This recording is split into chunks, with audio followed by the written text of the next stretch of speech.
talk to you about calling people out in shade. Um, I on Instagram and just scrolling through Google, there are so many things about such and such calling such and such out. Such and such tweeted about this person, such and such released a diss track, such and such is saying this and that, and it's just so much drama about he said, she said, and being called out. And I don't think that this is new. I think that this has just been something that humans do. We feel like we know something. We feel like we have a right to embarrass people. We feel like we have a right to call people out. And what I want to talk to you guys about today is Acts chapter 26. In chapter 26, Paul has appealed to see Caesar. Festus has him in his care, and he's going to transfer him to Caesar. And he calls in King Agrippa, who's king of that region, and he says, "Hey, I don't really know what to say to Caesar, so I just want you to listen to him, hear him out, because I haven't found anything that he really did wrong. So I don't know what to say, so just listen to him." So Paul goes through his whole entire testimony. He also goes through how the Jews have tried to kill him and persecute him, as they also persecuted Christ, and that Christ is the Messiah.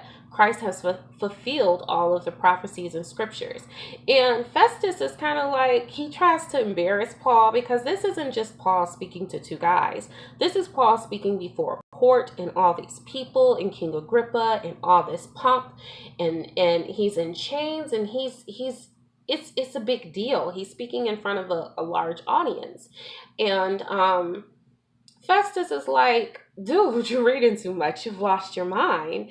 And Paul is like, "No, not really. None of this is what I've done. None of this is what I'm saying has been done in the dark. King Agrippa knows all of this. He studies the Jews. He studies the prophets. I know for a fact that King Agrippa, you believe, don't you?" And King Agrippa is like, "You trying to make me a Christian?" So here are two call outs. First, Festus tries to call out Paul and tries to embarrass him. And then Paul is like, "No, I'm not having it." And he calls out King Agrippa. But what I like about this is that Paul calls out King Agrippa in a way that is life-saving. So essentially he says, "Hey, I think that you believe." And King Agrippa is like, "Are you trying to make me a Christian right here, right now?" And Paul is like, "Yep, I sure am. And I hope that anybody else that's listening becomes a believer too." Because he's giving them eternal life words. He's preaching the gospel to them so that they may be saved and they may have the hope and joy of Christ. And I think that that is the ultimate goal. In Luke chapter 6, verse 42, um, be mindful of the rod or the log or the telephone pole, whatever way you want to say it, in your own eye before you go flicking out a speck in someone else's eye, because you may be the one found to be crazy and missing out on life-giving words. So I hope that this finds you well. I hope that this blesses you, and I hope that you have an awesome day.